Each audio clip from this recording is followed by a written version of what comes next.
got a bidet.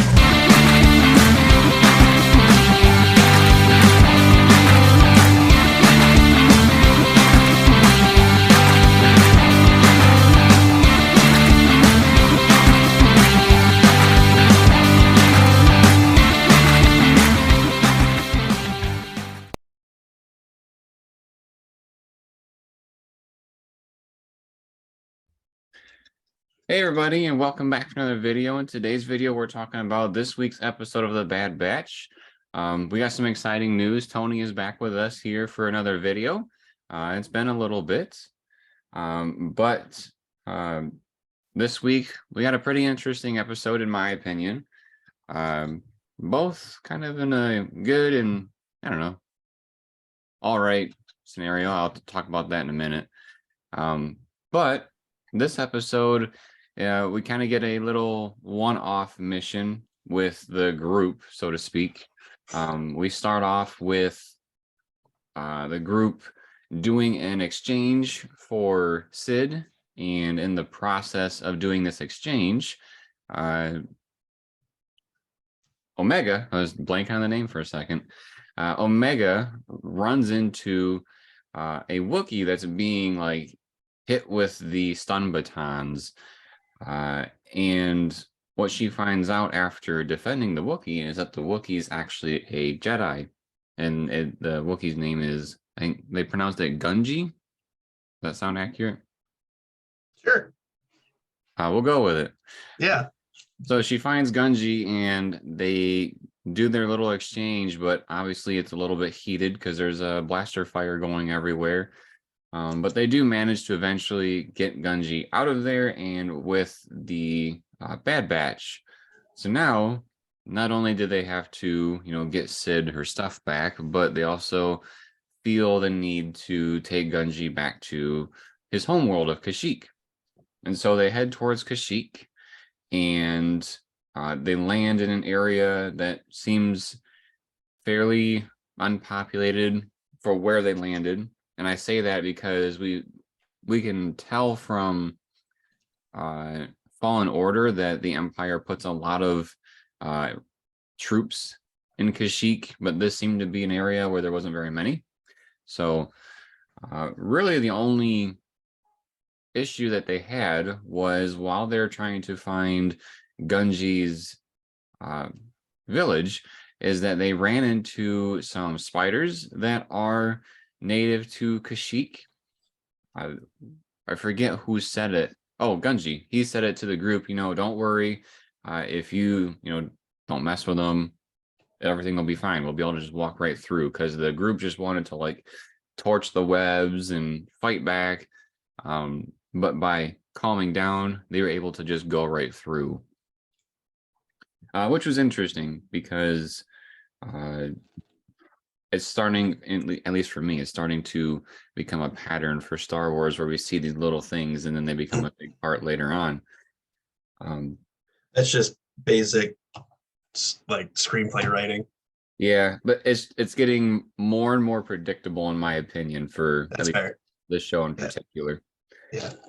And then one more thing that they notice on their way, at least I think it was on the way to the village, they notice that there's Trandoshans that are messing with the Wookiees, and I think they're more as hired mercenaries for the Empire because they're working together, trying to manage the Wookiees by force and also do their own dealings on the planet. And so by seeing this, the Bad Batch decide to do what they can to at least push back on the troops from the Empire and the Trandoshans. We do eventually get Gungi to the village, and then the Bad Batch is able to talk to them for a little bit and kind of understand, where is Gungi's village? Is this the correct one? So on and so forth. But ultimately what happens is that they go back to the troops, they free the Wookiees that were taking capture, and then destroy a handful of things in the process. Because they had tanks, they had there's quite a few Trandoshans, and then a couple of Imperial troopers. There wasn't like a whole squad, so to speak. And then, like I said, the spiders come back eventually and they help out the group in this battle as well. What kind of happens with the battle is that they start off with their own blaster fire back and forth. And then once they have to quote unquote like retreat, they start banging on the trees, which what being the Bad Batch are banging on the trees. And that's what signals the spiders to come down and join the fight. Like I said, eventually the Bad Batch wins, and then all is good, at least for now, on Kashyyyk and for Gungi, which is really important because Gungi is a Jedi. We see that both in this show and I believe it was the Clone Wars that he was in as well. So, yeah, that's about it for the episode in a very broad spectrum. I recommend watching it so you get all the little battle details and whatnot. But other than that, he has a laser sword. yeah, they reference it as a laser sword, which is kind of I funny. love when they say laser sword. That always puts a smile on my face. Yeah. Other than that, let's start with Tony today. What do you think of the episode, and maybe what you thought of the series so far?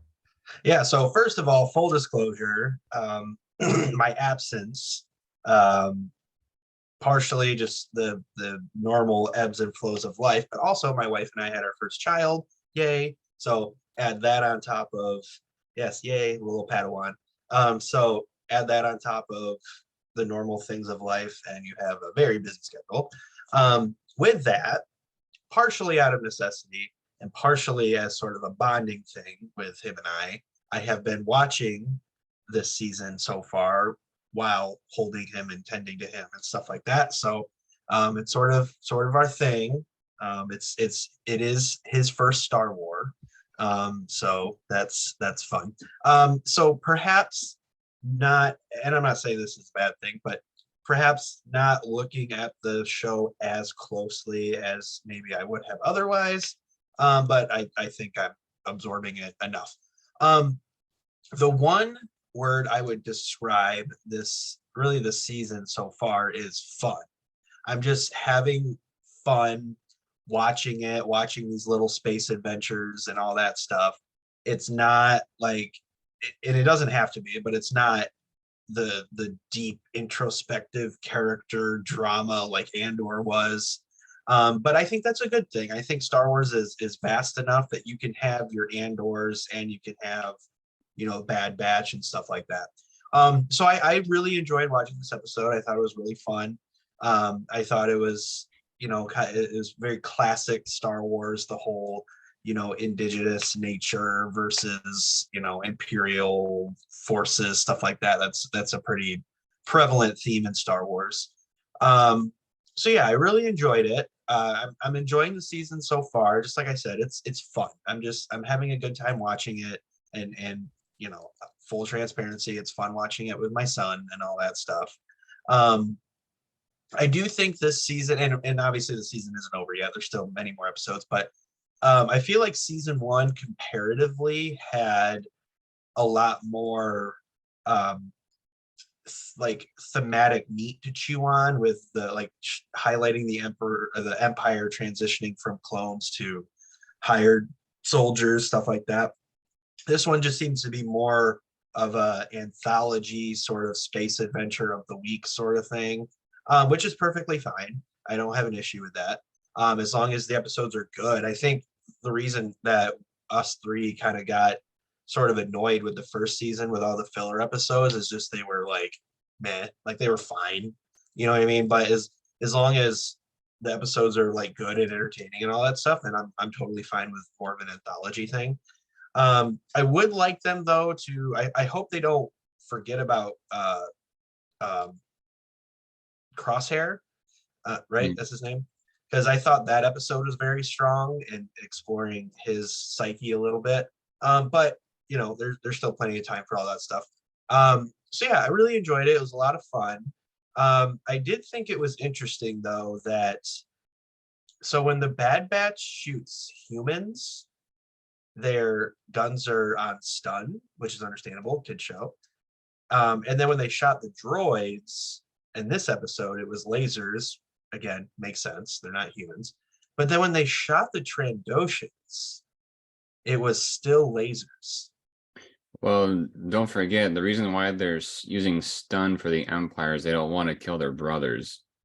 So Oh, I don't know if we've I thought it seen, was just because kids show. yeah, I don't know if we've seen them actually shoot humans since then. Yeah. But yeah, I do remember that specifically is why, at least for the Empire soldiers. Okay, that makes sense. Because I did think it was interesting. I was like, oh, I guess we don't care about aliens, I suppose, but that makes a lot more sense. So yeah, really enjoyed it. I mean, when I remember the show is on each week, I look forward to watching it. Um, so yeah, that's pretty much it. I'm enjoying it. I'm having fun. Not expecting Andor, which is fine. You can have these different pockets of Star Wars, but yeah, good stuff. I think what makes it a little bit easier to feel that way, because I kind of feel the same way. But in the same sense, I feel like you were saying last season, uh, they had more, like as you called it, meat to chew on. I feel like It was more focused. they had more of that though in the beginning and not like one or two or three episodes like this one did, and then it's jumping into filler. Um, Right, I think with what happened with that, with the expectations last year, that kind of helps a little bit, knowing, oh, today may not be, adding right. some big thing to it, so I'm okay with it. That I makes sense. think that helps me, sleep at night trying to think of how good it's gonna be. Yeah, I think that's a really good point. Yeah, we've been conditioned now to not expect like just a continuous similar story arc. It might, take pit stops here and there. Right. Yeah. Sarah, what do you think? I think that's a pretty fair analysis of the episode. I liked that we got to meet another important character that actually had something interesting about them, like a lightsaber. So I thought that was pretty neat. I like seeing Wookiees, so being able to go to Kashyyyk, I thought that was pretty cool. And having there be something that kind of helps show the time period that we're in. Like, there's always danger in these missions, right? But it's not necessarily always super prevalent. I think I said that right. That it's because of the everybody trying to, let me rephrase. It's not always super in your face that the Empire is after the Bad Batch. Sometimes it's just, oh, there's danger because we're trying to steal something, or there's danger because we're trying to be bodyguards to Sid. Whereas this, it was, there's danger because they're hunting a Jedi. And so bringing it back to that, I thought was pretty nice. Just to have something that was more showing the time period that we're in and not just, a random group of people trying to go do things. But yeah. Cool. Um, I thought it was a pretty good episode. There's a couple of things I'd like to point out that I thought were interesting. One, I thought it was cool that they picked Trandoshans in general to be the ones hunting the Wookiees, simply because we learned in the book of Boba Fett that Trandoshans and Wookiees hate each other. So there is some sort of beef there already between the two teams. So I thought that was kind of neat to show maybe this is why, or one of the reasons why, the Wookiees really don't like them. Because we saw that scene in the book of Boba Fett where Chrysanthemum just ripped off the arm of a Trandoshan in the middle of the bar. It kind of seemed like for no reason. But also when the town decided to turn on Boba, the Trandoshans were actually paired with Chrysanthemum. So I think that was kind of intentional with that. That's a good observation. I've pretty much forgotten most of that show, so I appreciate you bringing that detail back to life. Yeah, for sure. The other one is when Sarah and I were watching this, we were really hoping that we were going to see some of Chewbacca's family, which I think would have been a kind of a nice Easter egg if they would have done it. Whether it would have been his wife Mala or his dad Itchy. It would have been But hilarious. isn't this in the time period where Chewbacca would be like a kid? Chewbacca is like hundreds of years old when we meet him in Solo. Mm. So I forget what the actual age was, but Han was like, holy crap. that's really old, kind of a thing. But yeah, it would have been cool to see some of them. It makes me wonder if we're gonna see a connection, maybe in like Fallen Order or something, where Gunji meets up with other Jedi, because I don't think we know his fate based on the other shows. So I wonder where his character might go. But other than that, like I said, I think it's becoming a little more predictable for me as far as like if the Bad Batch shows something in the beginning, it's like it's probably gonna come up later. Like it's almost in your face. how Very much- heavy-handed. Yeah. Yeah, that's fair. And I agree with Tony as far as like this isn't deep coming, like especially coming off of Andor. This is something you can probably passively watch and still get the good chunk of it. Because I know when you said, you kind of when you watch it with your son that you may not get all the bits and pieces. I don't really think you need all the bits and pieces. Right. So, which is kind of nice because then you get a nice little fun Star Wars show. Yep. Other than that, anything else you guys want to talk about? You bringing up the Trandoshan reminded me that I'm gonna call him the leader of the like group of 3 or 4 that were there. I feel like his voice was off. I remember that bothering me just a little bit. It didn't sound like a traditional Transdoshan voice from what I've heard before. So I thought it was kind of weird. Like, Didn't sound like Bosk, where he kind of had that throaty lizard type. right, like when I heard it, I didn't expect to see a Trandoshan. I expected to see a human. So Hmm. I just thought that was kind of weird. Not like it was a super big deal, but just a little like, you know. Yeah.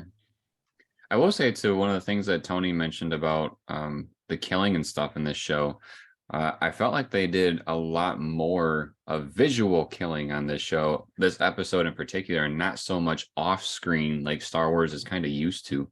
So that I thought that was interesting. I agree. The only one that seemed to be off screen was the one that got taken by the spiders. So And what's the Wookiee Jedi's name again?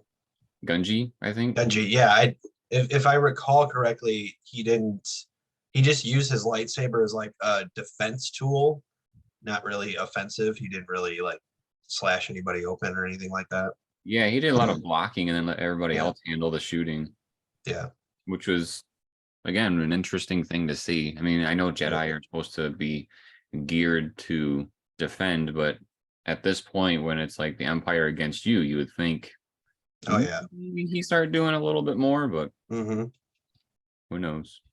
How much longer do you think we're gonna see Omega keep calling the shots, or is that just a permanent thing of the show? Because it seems like whatever she says goes, and she chooses exactly what they do and when they're gonna do it. Well, I think she's who they wanted to focus on with this show. Like, I know it's the Bad Batch, but with her character coming out in the first season, and then, she has some sort of relation to Boba, people are fairly interested in her. So I would say as she's growing as a character, they're probably going to focus on her way more than the others, because, the others are already adults. I mean, she is part of the team. Yeah. I don't really see comparatively that she has more room to grow than the others. Yeah, I think that's a really good point. And yeah, she definitely seems like the focus. Season 1, it made a lot of sense with the whole cloning versus hired thing and her having the special genetics or whatever. I can't remember exactly what it was, but yeah, she's probably, they're probably trying to make her, well, I'll say this. I think she's like the point of view character for this show. You know what I mean? Like, we watch the show through her, like she's us. You know what I mean? Does that make sense? Yeah, I can see that. Yeah, just brainstorming. Yeah, I like it. Yeah. Cool. Well, I think that's about it for today for the episode of the Bad Batch. We look forward to next week's episode. Don't really know where it's heading, but again, it's just fun, like Tony said, as we go along. So Make sure if you enjoyed this video to turn on or subscribe to the channel and turn on notifications. That way you are alerted when more of these videos drop. They tend to drop on the weekend, so watch for those.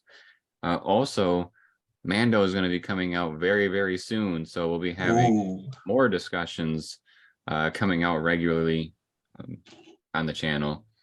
yes. Yeah, I'm excited for that. That's like, Mhm. I don't know, 3 or 4 weeks. Not too Yeah. far. The posters they've released look dope. Yeah. Trailers too. Yeah, yes, the trailers too. Yes, I agree. They haven't like given us any major spoilers. It's just kind of like, ooh, look at this, flashy. So Yeah. Which honestly, I've sorry, not to go on a tangent. I've talked about this before on this channel. That's personally, that's how I like my trailers. Like, yeah, just show me some flashy stuff, give me the vibe, but like, I want to experience things as they come along. which is kind of funny that we talk about this because literally yesterday when I was on Facebook, there was a thing that popped up where someone had said, I totally forgot how much was spoon fed from the Revenge of the Sith trailer. And so they had it attached, and literally every plot point was pretty much in the trailer, and then a scene each from all the major scenes. So Yeah. it's nice that we really don't do that anymore. Yes. Well, kind of, but yeah. We hope to not. Yeah. Some movies do, but It tells that's us okay. the strength of the movie. Yes. If you like this video, make sure to drop us a like and also drop us a comment letting us know your thoughts on the episode for the week. And then, as always, everybody, thank you for watching. We'll see you next time.